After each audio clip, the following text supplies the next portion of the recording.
कैसे हैं आप सब।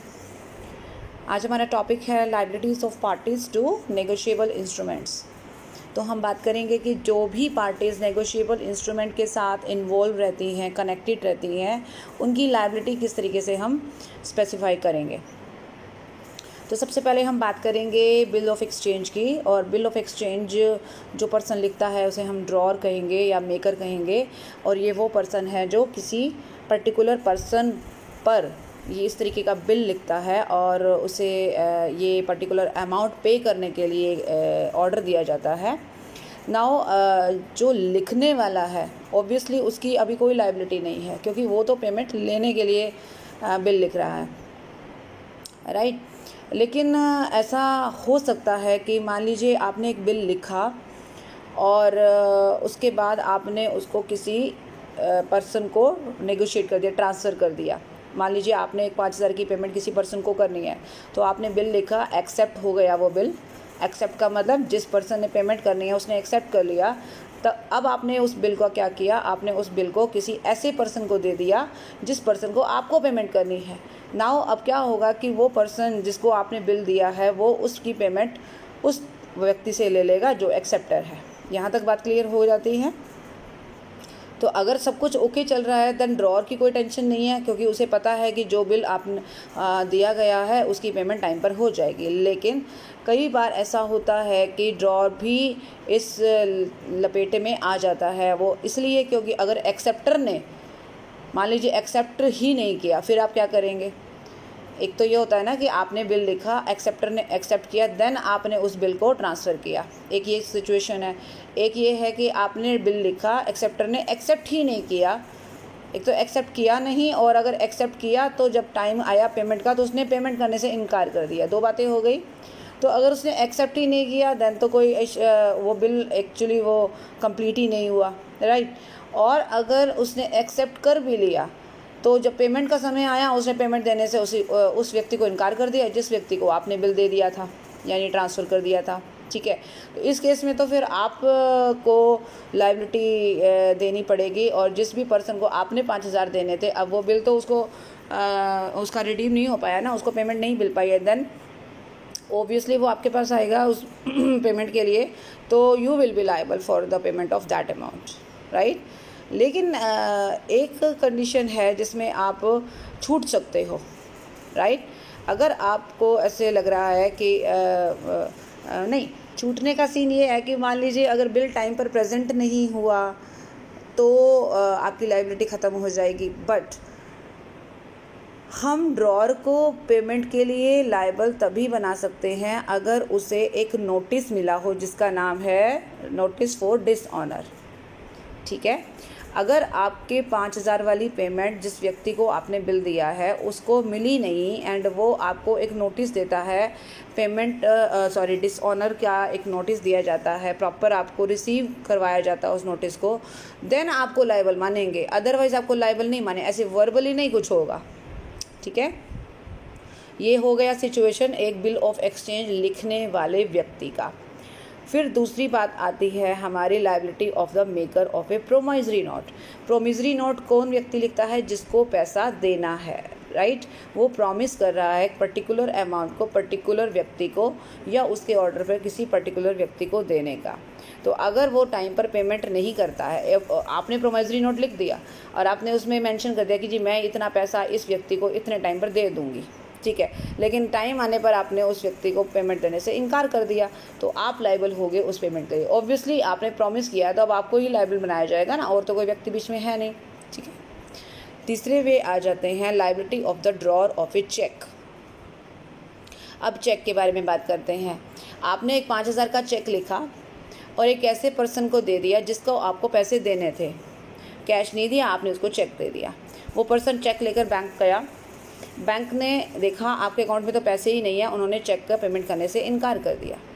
Now who is responsible, bank की तो कोई गलती नहीं है ना।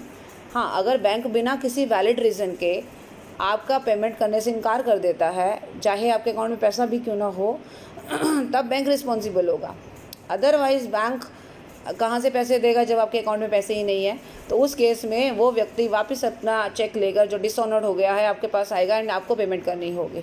लेकिन यहाँ पे भी वही कंडीशन है, अगर आपको डिसऑनर का प्रॉपर नोटिस मिला है, आपको प्रॉपरली रिसीव करवाया गया है, तभी आप लायबल माने जाओगे, अदरवाइज नहीं माने जाओगे। ठीक है। Liability of acceptor of A bill. अभी यहाँ पर एक्सेप्टर का मतलब क्या है? वो पर्सन जो बिल एक्सेप्ट करता है। यानी अगर एक आपने 5,000 का बिल बनाया, बिल ऑफ एक्सचेंज, एंड एक पर्सन को भेजा एक्सेप्ट करने के लिए, जिसने आपको पैसा देना है, ठीक है, तो उसने एक्सेप्ट कर लिया। एक्सेप्ट करने का मतलब होता है कि वो लाइबिलिटी लेने को तैयार है, तो इसका मतलब है उसको पेमेंट करनी होगी। तो जब भी टाइम आएगा मैच्योरिटी का, ही और she will have to pay the amount on a particular date after its maturity. ठीक है। लेकिन एक दो बातें और ध्यान में रखनी है। जब आप एक्सेप्ट करते हैं तो डेफिनेटली आपको सारी चीज़ें ध्यान में रखनी चाहिए, देखनी चाहिए। एक्सेप्टर ऑफ द बिल जो होता है वो अपनी लायबिलिटी से रिलीव नहीं हो सकता ये कहकर कि भाई ये जो बिल जिसको एंडोर्स किया गया है वो तो फोर्ज्ड है। आप समझ रहे हैं ना, फोर्ज का मतलब फेक है। मान लीजिए आपने एक 5,000 का बिल लिखा और अपने फ्रेंड को दे दिया, क्योंकि उससे आपने कभी 5,000 लिए थे, तो अब आप उसको पेमेंट वापस कर रहे हो। कैश है नहीं आपके पास, चेक नहीं है, तो आपने उसको एक बिल लिख कर दे दिया। बिल आपने एक्सेप्ट करवा लिया किसी पर्सन से, ऑब्वियसली जिससे आपको पैसा लेना था, राइट। अब आपने ये बिल अपने फ्रेंड को दे दिया और आपको लगा कि पेमेंट हो गई, अभी हालांकि पेमेंट नहीं हुई है। ठीक है, ये एंडोर्समेंट बिल्कुल ठीक है, आपने उसको एंडोर्स कर दिया ना, एक तरीके से। एंडोर्स का मतलब आपने उसको एक तरह से उसको एक राइट दे दिया कि अब उसकी पेमेंट वो ले सकता है। ठीक है। एक्सेप्टर ने जब एक्सेप्ट किया है तो उस टाइम पे कोई एंडोर्समेंट नहीं हुआ था, ऑब्वियसली एक्सेप्ट करते समय तो उसने कोई एंडोर्समेंट नहीं चेक किया। ये भी हो सकता है कई बार कि एंडोर्समेंट फेक हो, है ना। तो उस केस में अगर एक्सेप्टर एक्सेप्ट करते समय इन बातों को ध्यान नहीं देता और बाद में अगर वो ये कहता है कि नहीं ये तो एंडोर्समेंट फेक है, फोर्ज है और मैं इसकी पेमेंट नहीं कर सकता, तो वो इस लायबिलिटी से फ्री नहीं हो सकता। ठीक है। If at the time of accepting the bill he new, अगर वो पहले से जानता है कि एंडोर्समेंट जो है फोर्ज था, तो तभी उसको बताना चाहिए था ना। लेकिन अगर वो उस समय चुप रहता है और बाद में वो इस बात के लिए प्रॉब्लम क्रिएट करता है, तो वो अपनी लायबिलिटी से फ्री नहीं होगा। इसी तरह से अगर मान लीजिए कोई बिल ड्रॉ किया जाता है किसी फिक्टिशियस नेम से, ठीक है, और पेबल है, ड्रॉर ने नाम मेंशन कर दिया कि इस पर्सन को पैसे देने हैं, तो एक्सेप्टर जो है और जो इस बिल का एक्सेप्टर है वो होल्डर इन ड्यू कोर्स का एक टॉपिक हमने किया था, जो कि सबसे स्ट्रॉन्ग पार्टी होती है। होल्डर फॉर वैल्यू और होल्डर इन ड्यू कोर्स में होल्डर इन ड्यू कोर्स सबसे स्ट्रॉन्ग कैंडिडेट रहेगा। ठीक है। तो बेशक से बिल फिक्टिशियस नेम से भी क्यों ना हो, अगर वो bill holder in due course के पास चला जाता है, देन एक्सेप्टर उसको पेमेंट से मना नहीं कर सकता। ये ध्यान में रखिएगा। तो ये 2-3 पॉइंट आपको ध्यान में रखने हैं बिल ऑफ एक्सचेंज के एक्सेप्टर के तौर पे।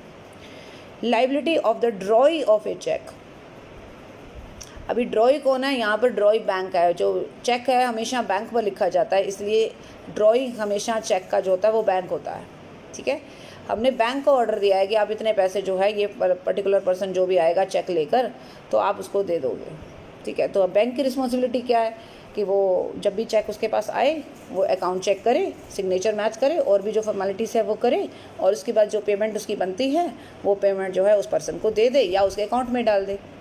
लेकिन अगर आपके अकाउंट में पैसे ही नहीं है तो वो पैसे 5,000 कहाँ से निकाल कर उस व्यक्ति को देगा? नहीं ना।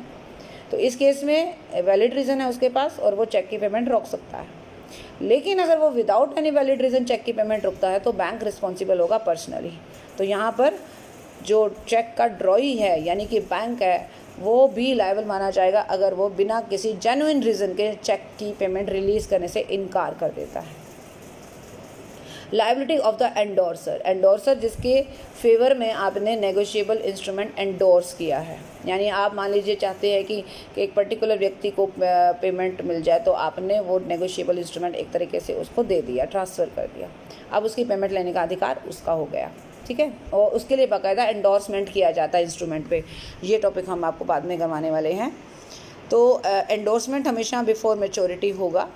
लेकिन क्या होता है कि जिस तरीके से अभी हमने फर्स्ट पॉइंट देखा कि ड्रॉर भी लायबल हो सकता है, ड्रॉअर कौन है? जिसने बिल लिखा है। हालांकि वो तो पेमेंट लेने वाला पर्सन है ना, लेकिन अगर उस पर्सन ने वही बिल अपने फ्रेंड को ट्रांसफ़र कर दिया तो अभी फ्रेंड के प्रति उसकी लायबिलिटी तब तक ख़त्म नहीं होती जब तक फ्रेंड को पेमेंट नहीं मिल जाती। तो फ्रेंड कौन है यहाँ पर? एंडोर्सर है। ठीक है, अब उस फ्रेंड ने भी आगे मान लीजिए अपने और किसी फ्रेंड को वो ट्रांसफ़र कर दिया, एंडोर्स कर दिया। ठीक है, इस तरीके से एंडोर्समेंट कई बार हो सकता है जब तक बिल मैच्योर नहीं हो जाता। ठीक है, अब मान लीजिए at the time of making the payment acceptor मना कर गया, इनकार कर गया, तो जितने भी एंडोर्सर होंगे बीच में, राइट, वो सब फाइनली जो पेई है, पेई समझते हैं जिसको पेमेंट मिलनी है, उसके प्रति लायबल होंगे। यानी कि आपकी लायबिलिटी ख़त्म नहीं होती है। हाँ, अगर आप एंडोर्समेंट जब आपको हुआ है और आप उस पर क्लियरली मेंशन कर देते हो कि भाई मैं इस पर्टिकुलर लायबिलिटी के लिए ही बस लायबल रहूँगा अगर कल को बिल डिसऑनर हो जाता है तो, अदरवाइज़ मैं बाकी सभी लायबिलिटी से फ्री माना जाऊँगा, तो फिर तो कोई प्रॉब्लम नहीं है। लेकिन बाकायदा उसको मेंशन करना पड़ेगा नेगोशिएबल इंस्ट्रूमेंट में, मतलब अपनी लायबिलिटी को फिक्स करना पड़ेगा। अगर वो एज इट इज़ आगे एंडोर्स होता जा रहा है तो सभी एंडोर्सेस उसके लपेटे में आ रहे हैं। और दूसरी बात, एंडोर्सर को या ड्रॉअर को हमने बताया था कि लायबल बनाने के लिए ज़रूरी है कि डिसऑनर होने का जो नोटिस है वो उनको प्रॉपर मिले, उनको रिसीव कर हो। ठीक है, फिर आ रहा है हमारा एक सेकेंड, हाँ, कई बार ऐसा भी होता है कि जो होल्डर है जिसके पास बिल है, ठीक है, वो एंडोर्सर की कंसेंट के बगैर जिसने एंडोर्स किया है, राइट, उसकी कंसेंट के बगैर मान लीजिए किसी पार्टी को का नाम, फॉर एग्जांपल आप ये देख सकते हो, जैसे उसने एक प्रायर एंडोर्समेंट कैंसिल कर दिया, आपने उस पर्सन का नाम अगर उस पर लाइन लगा दी, कैंसिल कर दिया, तो वो पर्सन ऑटोमेटिकली लायबिलिटी से फ्री हो जाएगा। तो जो भी एंडोर्सर के नाम उस पर लिखे होते हैं, अगर आप उसमें मान लीजिए बीच के किसी पर्सन का नाम आपने काट दिया तो आपके उस पर्सन के बीच में जितने लोग होंगे सब ऑटोमेटिकली उस लायबिलिटी से फ्री माने जाएंगे। ठीक है, ये भी ध्यान में रखिएगा। ये लायबिलिटी ऑफ प्रायर पार्टी से मैंने आपको करवा दिया है, ये जो अभी मैंने पॉइंट आपको बताया। तो इस तरीके से ये लायबिलिटी जो है वो क्रिएट होगी। अच्छा, लायबिलिटी ऑफ प्रायर पार्टीज़ का मतलब क्या है? जब तक इंस्ट्रूमेंट एक्चुअली पे नहीं हो जाता, जिसके पास आज की डेट में बिल ऑफ एक्सचेंज है और जो उसकी पेमेंट पाने के लिए एंटाइटल्ड है लीगली, तो उसको जब तक पेमेंट नहीं मिल जाती तो उससे पहले के जितने भी पर्सन थे, राइट, वो सब के सब लायबल माने जाएंगे उस व्यक्ति के प्रति जिसको अभी तक पेमेंट नहीं मिला है। ठीक है, तो ये हो गया हमारा लायबिलिटी का टॉपिक, जिसमें हमने ये चेक किया कि नेगोशिएबल इंस्ट्रूमेंट लिखने वाला पर्सन, चेक लिखने वाला पर्सन किस तरीके से और कौन कौन सी ऐसी पार्टीज़ हैं जो इसमें लायबल मानी जाती हैं। अब हम नेक्स्ट टॉपिक पे चलेंगे जिसमें हम देखेंगे कि कब कब वो अपनी लायबिलिटी से फ्री हो जाते हैं। देखिए, कोई भी नेगोशिएबल इंस्ट्रूमेंट से फ्री होने में दो बातें हैं, एक सारी की सारी पार्टीज डिस्चार्ज हो जाएं या एक पार्टी डिस्चार्ज हो जाए, दूसरा डिस्चार्ज ऑफ द इंस्ट्रूमेंट ही वह ख़त्म हो जाए। पहले में क्या कह रही है, मान लीजिए 4 पार्टीज़ इन्वॉल्व हैं, उसमें 2 पार्टीज़ का नाम कैंसिल कर दिया गया है, तो वो 2 पार्टीज़ अपनी लायबिलिटी से फ्री हो जाएंगी। ठीक है, लेकिन बाकी की 2 पार्टीज़ तो लायबल रहेंगी। बिल तो एज इट इज़ है, बिल को कोई ठेस नहीं पहुंची है, वो तो ओके है, लेकिन पार्टी को सिर्फ हमने फ्री किया है, लेकिन सभी को नहीं। अगर सभी फ्री हो जाएंगे तो फिर तो नेगोशिएबल इंस्ट्रूमेंट का मतलब ही ख़त्म हो जाएगा ना। फिर तो जब अगर आपने सारी पार्टीज़ को फ्री कर दिया तो पेमेंट इसका मतलब कोई देगा ही नहीं है, तो फिर उस बिल को लिखने का क्या मतलब है। ठीक है, तो कुछ पार्टीज़ को एक या एक से ज़्यादा, लेकिन ऑब्वियसली पेमेंट कोई ना कोई तो करेगा ना, किसी ना किसी को। ठीक है, लेकिन दूसरे केस में वो कह रहा है कि इंस्ट्रूमेंट जो है वो डिस्चार्ज हो गया, मतलब जो नेगोशिएबल इंस्ट्रूमेंट है अब उसको ही कैंसिल कर दिया है, तो सारी पार्टीज ऑटोमेटिकली अपनी लायबिलिटी से फ्री हो जाएंगी। चलिए, अब हम बात करते हैं फर्स्ट सिचुएशन की, डिस्चार्ज ऑफ पार्टी और पार्टीज। तो इसमें जैसे मैंने आपको बताया कि जो भी पार्टीज लायबल होती हैं इंस्ट्रूमेंट की पेमेंट के लिए, वैसे तो ये होता है कि जब पेई को पेमेंट मिल जाती है तो सब पार्टीज फ्री हो जाती हैं, है ना। लेकिन अगर किसी एक पर्टिकुलर पार्टी का नाम कैंसिल कर दिया जाए तो वो पर्टिकुलर पार्टी कैंसिल हो जाती है, फ्री हो जाती है। तो इसमें बहुत सारे पॉइंट्स आएंगे, जैसे नंबर 1 है कैंसिलेशन। तो वही बात कि आपने पर्टिकुलर पर्सन का नाम कट कर दिया, प्रॉपर एक लाइन लगा दी तो उसका नाम कट हो गया, जिसका नाम वहाँ पर नेगोशिएबल इंस्ट्रूमेंट में लिखा गया था, राइट। मान लीजिए किसी को एंडोर्स किया है, उसने आगे एंडोर्स किया है लेकिन उसने अपने प्रायर एंडोर्सर का नाम कट कर दिया है, तो इसका मतलब उसने उस पर्सन को लायबल नहीं बनाया, उससे पहले के पर्सन को लायबल बना रखा है, ऐसा भी हो सकता है, ठीक है।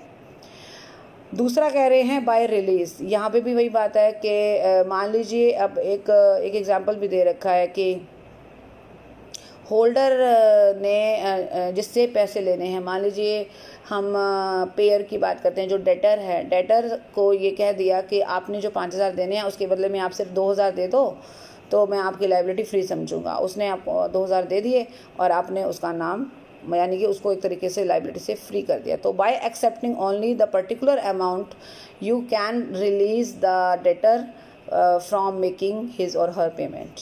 यानी एक पर्टिकुलर पर्सन जिससे पेमेंट लेनी है उसको आप थोड़ी पेमेंट लेकर भी फ्री कर सकते हो या उसको पूरी तरह से भी फ्री कर सकते हो। मतलब आपने ये कह दिया कि जी मुझे पेमेंट चाहिए ही नहीं, तो फिर तो बात ही ख़त्म हो जाती है, फिर तो सारी पार्टीज ऑटोमेटिकली फ्री हो जाएंगी। यहाँ पे भी आपने पर्टिकुलर पार्टी को का नाम कट करके उसको अपनी लायबिलिटी से फ्री कर दिया है। तीसरा by payment in due course. तो अब ये तो सबसे बढ़िया तरीका है कि टाइम पर पेमेंट हो जाए तो सभी अपने लायबिलिटी से फ्री हो जाएंगे, ठीक है। फिर है bye operation of law. Operation of law का मतलब क्या होता है कि कई बार कुछ ऐसा सीन हो जाता है कि जैसे मान लीजिए डेटर जो था वो इंसॉल्वेंट हो गया, अब तो आप उसके खिलाफ कोई दावा नहीं कर सकते ना, क्योंकि दिवालिया व्यक्ति है वो। वैसे ही दिवालिया का मतलब ही यही हुआ कि अब वो अपनी डेट्स देने के काबिल नहीं है और उसके खिलाफ आप कोई एक्शन भी इस तरह से नहीं ले सकते। तो नेगोशिएबल इंस्ट्रूमेंट एक तरीके से क्योंकि डेटर ही हमारा जो है वो इंसॉल्वेंट हो गया तो हम उससे तो पेमेंट ले नहीं पाएंगे। हाँ, जो उसका ऑफिशियल रिसीवर होता है जो उसकी सारी एसेट्स को बेचता है, लायबिलिटीज़ को पे करता है, वहाँ पर आपका काम थोड़ा बन सकता है कि आप वहाँ से प्रोपोर्शनल जो आपको पेमेंट है ना वो आपको मिल सकती है। लेकिन ज़रूरी नहीं है, हो सकता है उसके पास बिल्कुल ही कुछ ना हो तो फिर तो आपको शायद बिल्कुल भी पेमेंट नहीं मिलेगी। By allowing the drawee more than 48 hours. तो कई बार क्या होता है कि ड्रॉई कौन है? जिसने पेमेंट देनी है, राइट, वो जिसने एक्सेप्ट किया है।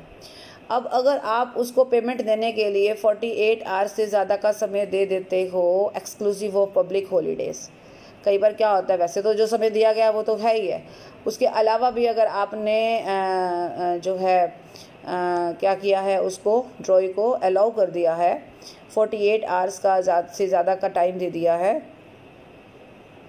यहाँ पर एक पॉइंट मेन है कि जब भी ड्रॉई के साथ कोई भी नेगोशिएट दोबारा से किसी टर्म्स एंड कंडीशन पे किया जाता है तो बाकी सब लोगों को भी तो इस बात की जानकारी भी होनी चाहिए और उनकी सहमति भी होनी चाहिए। जैसे कि हम कॉन्ट्रैक्ट में क्या पढ़ते थे कि अगर आप कॉन्ट्रैक्ट को ऑल्टर करते हो तो ऑल्टर ऐसे कैसे कर दोगे जब तक सारी पार्टीज़ की कंसेंट नहीं होगी, राइट। यहाँ पे भी वही बात है, अगर आपने ड्रॉई को 48 आवर्स से ज़्यादा का टाइम दे दिया तो जितनी भी प्रायर पार्टीज़ हैं, प्रायर पार्टीज़ का मतलब होता है कि भाई जिन लोगों को ये ऑब्जेक्शन है कि नहीं इसको आपने इतना टाइम नहीं देना पेमेंट के लिए, बट आप उनकी कंसेंट भी नहीं ले रहे और उनकी कंसेंट आपको मिल भी नहीं रही है, राइट। तो वो सारी प्रायर पार्टीज़ जो इस कंसेंट में शामिल नहीं हैं वो ऑटोमेटिकली अपनी लायबिलिटी से फ्री हो जाएंगी। फिर आ रहा है चेक नॉट ड्यूली प्रेजेंटेड। अब अगर चेक आपको ने लिखा लेकिन पर्सन लेकर ही नहीं गया बैंक में चेक, तो इसमें ना तो बैंक का कोई फॉल्ट है ना आपका, है ना। हालांकि ऐसा नहीं है, पेमेंट तो आपके अकाउंट से जाएगी ही जाएगी, बट चेक को टाइम पर प्रेजेंट करना तो इम्पोर्टेंट है ना, ठीक है। तो रीज़नेबल टाइम के अंदर अगर चेक वहाँ पहुँचता नहीं है तो जो है आपकी लायबिलिटी तब एक तरीके से आपको तो लायबल नहीं बना सकता ना वो, आपने तो उसको चेक पेमेंट कर दी, चेक का दे दिया, तो अब उसकी ड्यूटी है कि वो इसको जो है टाइम पर प्रेजेंट करे। हाँ, अगर वो प्रेजेंट करता है और बैंक उसको पेमेंट नहीं करता है देन बैंक भी रिस्पॉन्सिबल होगा और अल्टीमेटली आप तो हैं ही हैं, क्योंकि जब तक पेमेंट उसको चली नहीं जाती तब तक आप अपनी लायबिलिटी से फ्री नहीं हो जाते, ठीक है। तो अगर बैंक फेल हो जाए, मान लो 1% ये भी हो जाता है, कई बार बैंक फेल हो गया कई बार आपने सुना होगा बैंक फेल हो गया, तो अभी जितने भी क्लाइंट्स थे, कस्टमर्स थे, सबका पैसा फंस जाता है एक बार तो, है ना। तो अभी आपने एक 5,000 का चेक लिख कर किसको दे रखा है, और उससे पहले कि वो अपना ड्यू डेट पर जाकर प्रेजेंट करे, बैंक फेल हो गया, अब बैंक पैसे नहीं देगा, तो ऑब्वियसली आप बैंक से जो है तो अभी कैसे क्लेम करेंगे, राइट। लेकिन ऑब्वियसली ना तो लेने वाला पैसे छोड़ेगा, ना आप अभी अपनी लायबिलिटी से फ्री माने जा सकते हो, आपको फिर किसी और तरीके से उस पैसे को देना होगा। लेकिन आप बैंक या जो भी प्रॉपर अथॉरिटीज़ हैं वो उसके खिलाफ आप एक्शन ले सकते हो, ठीक है। Next is cheque payable to order. Cheque payable to order मतलब क्या है, अगर आपने जो है एक चेक लिखा है और उसमें किसी का नाम मेंशन किया है कि भाई इस पर्सन को चेक का पेमेंट मिलना चाहिए, तो बैंक अगर उसको पेमेंट टाइम पे कर देता है तो वो बैंक अपनी लायबिलिटी से भी फ्री और आप भी अपनी लायबिलिटी से फ्री हो जाओगे। Draft drawn by one branch on another. एक बैंक जब एक ड्राफ्ट लिखता है दूसरे बैंक पर एक पेमेंट के लिए, और ये भी हो जाता है कई बार कि वो ड्राफ्ट किसी को एंडोर्स कर दिया गया है, तो एंडोर्समेंट जिसको की गई है, अब पेमेंट उसको मिलनी चाहिए, राइट। तो अगर पेमेंट उसको टाइम पर मिल गई है, बैंक ने पेमेंट कर दी है उस पर्सन को, तो भी बैंक अपनी लायबिलिटी से फ्री हो जाएगा। By taking a qualified acceptance. कई बार क्या होता है कि अगर कोई भी होल्डर है बिल ऑफ एक्सचेंज का, वो अपनी कंसेंट देता है क्वालिफाइड एक्सेप्टेंस पे, मतलब अगर वो कोई कंडीशन लगा दे, मान लीजिए बीच में, इसे बोलेंगे क्वालिफाइड एक्सेप्टेंस, तो अब कंडीशन के लिए सभी लोग जिम्मेवार नहीं हो सकता है किसी को ऑब्जेक्शन हो इस बात पे। जैसे अभी थोड़ी देर पहले हमने बोला कि 48 आवर्स का टाइम दे दिया, क्यों दे दिया, कुछ लोगों को ऑब्जेक्शन हो सकती है, ठीक है। तो जो लोग ऑब्जेक्शन कर रहे हैं वो सब इस चीज़ से फ्री हो जाएंगे। ऑल द प्रायर पार्टीज जो कंसेंट नहीं देते हैं ऐसी क्वालिफाइड एक्सेप्टेंस के लिए, ठीक है, तो उसके लिए फिर वो लायबिलिटी से फ्री हो जाएंगे। जो दे रहे हैं वो फिर बीच में इन्वॉल्व रहेंगे। By material alteration. Material alteration का मतलब आपने कोई इंपॉर्टेंट चेंज किया है नेगोशिएबल इंस्ट्रूमेंट में, और चेंज किया है तो ऑब्वियसली बात फिर वही आ गई है कि सबकी कंसेंट होनी चाहिए, नहीं है तो जो कंसेंट नहीं दे रहा है वो सब उससे फ्री हो जाएंगे। जैसे अब ये मटेरियल अल्ट्रेशन का मतलब होता है वो इम्पॉर्टेंट चेंज, जैसे आपने डेट में चेंज कर दिया, अमाउंट चेंज कर दिया, टाइम चेंज कर दिया, रेट ऑफ इंटरेस्ट है कोई चेंज कर दिया, प्लेस ऑफ पेमेंट चेंज कर दी, और इवन पार्टीज भी चेंज कर दी। लेकिन अगर आप मान लीजिए किसी इनकम्प्लीट इंस्ट्रूमेंट को कंप्लीट कर रहे हो, अगर आप जनरल एंडोर्समेंट से स्पेशल एंडोर्समेंट पे कन्वर्ट कर रहे हो, अगर आप एक्सेप्टेंस को कम कर रहे हो, ज़्यादा नहीं कर रहे हो, एक तो होता है ना एक्सेप्टेंस में क्वालिफिकेशन लगाना, और एक होता है कि आप उसको लिमिट में कर रहे हो, मतलब आप लायबिलिटी कम कर रहे हो लोगों की। Crossing of an open cheque, पहले चेक बिल्कुल बियरर था, अब उसको सिक्योर बनाने के लिए आपने उसकी क्रॉसिंग कर दी। Alteration in order to correct a genuine mistake, कोई जेन्युइन मिस्टेक आपको दिखाई दी और आपने उसको ठीक कर दिया। Alteration carried out with the permission of the all the parties, और अगर किसी चेंज में सारी पार्टीज की कंसेंट है तो ये जो 1 से लेकर 6 पॉइंट तक ऑल्ट्रेशन नहीं है, क्योंकि ये ऑल्ट्रेशन तो हैं लेकिन इसके लिए कोई प्रॉब्लम क्रिएट नहीं होगी, आप अपनी लायबिलिटी से फ्री नहीं होगे। हाँ, अगर इस तरीके कोई चेंज हुए हैं और जो पार्टी कंसेंट नहीं देती वो अपनी लायबिलिटी से फ्री हो जाएगी, ठीक है। तो इसलिए याद रखिए, कभी भी आप कोई महत्वपूर्ण चेंज करने वाले हैं then you will have to get the consent of all the parties, otherwise जो भी पार्टी उसकी कंसेंट नहीं देगी वो उससे बाहर हो जाएगी, ठीक है। Next is discharge by payment of altered instrument. तो अभी आपने अल्ट्रेशन कर दिया, ठीक है, और अल्ट्रेशन ऐसा नहीं है कि बहुत ज़्यादा कोई डिफरेंस आया हो, that is not distinguishable, and the instrument को ड्यूली पे भी कर दिया है तो कोई प्रॉब्लम ही नहीं है ना। मेन तो यही बात है कि पेमेंट इंपॉर्टेंट है, पेमेंट हो गई है then there is no issue. And last one is bill in acceptor's hand.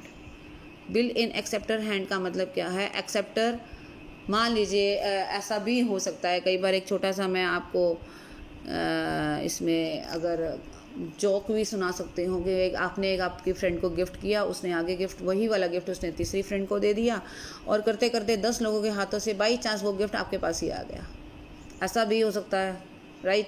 Diwali के दिनों में अक्सर ऐसा हो जाता है लोगों के साथ, क्योंकि यहाँ पे जो गिफ्ट्स हैं बहुत जल्दी इधर उधर मूव करते हैं। यहाँ पे भी वही केस है। मैंने एक 5,000 का चेक लिखा आपको, मतलब बैंक को लिखा, लेकिन मैंने आपको दे दिया क्योंकि आपको मुझे पेमेंट करनी थी, आपने आगे किसी को करनी थी, उसने और आगे किसी को करनी थी, चेक ऐसे आगे ट्रांसफ़र होता चला गया और अल्टीमेटली मुझे किसी से पैसे लेने थे, वही चेक वापस घुमा फिरा के मेरे पास आ गया। तो इसका क्या बोलते हैं? Bill in acceptor's hand. अभी यहाँ पर पेमेंट किसको करनी है? मुझे करनी है। देखा जाए तो या फिर अगर प्रोमिसरी नोट की बात करूँ तो भी मैंने प्रोमिसरी नोट लिखा, आपको दिया और करते करते करते वो वापस मेरे पास ही आ गया। ठीक है, तो पेमेंट करने वाला कौन? अब फाइनल जिसके हाथ में, किसके हाथ में वो है? मेरे हाथ में है। स्टार्टिंग कहाँ से हुई थी? मुझसे हुई थी। तब मैं क्या थी? मैंने पेमेंट करनी थी। आज क्या है? मैंने पेमेंट रिसीव करनी है। देखो, अगर प्रोमिसरी नोट घूमकर मेरे पास आ रहा है तो पेमेंट मैंने भी लेनी है, मैंने ही देनी है। और अगर बिल ऑफ एक्सचेंज भी घुमा फिरा कर मेरे पास आ रहा है तब भी सेम केस है। तो इसका मतलब लेने वाला भी वही पर्सन, देने वाला भी वही पर्सन, तो ऑटोमेटिकली इंस्ट्रूमेंट ख़त्म हो गया, क्योंकि कोई लाइबिलिटी है ही नहीं। अब लेना भी मुझे ही पैसा है, देना भी मुझे ही है ना। तो ये सारे पॉइंट्स हो गए जब हमारी पार्टीज़, सारी नहीं, जैसे कुछ पार्टीज़ जो है वो अपने लाइबिलिटी से फ्री हो जाती हैं। दूसरा और आखिरी जो पॉइंट था, that is discharge of instrument. अब यहाँ पर क्या क्या, इंस्ट्रूमेंट ही ख़त्म हो गया, इंस्ट्रूमेंट टर्मिनेट हो गया। नाउ इंस्ट्रूमेंट के ऊपर कुछ भी रहा नहीं, तो इट मीन्स कि all the parties, all the concern parties are free from their liabilities. तो आज के एपिसोड में इतना ही। नेक्स्ट वीडियो में हम फिर से कुछ और नई बातें डिस्कस करेंगे। Thank you so much, bye bye, take care.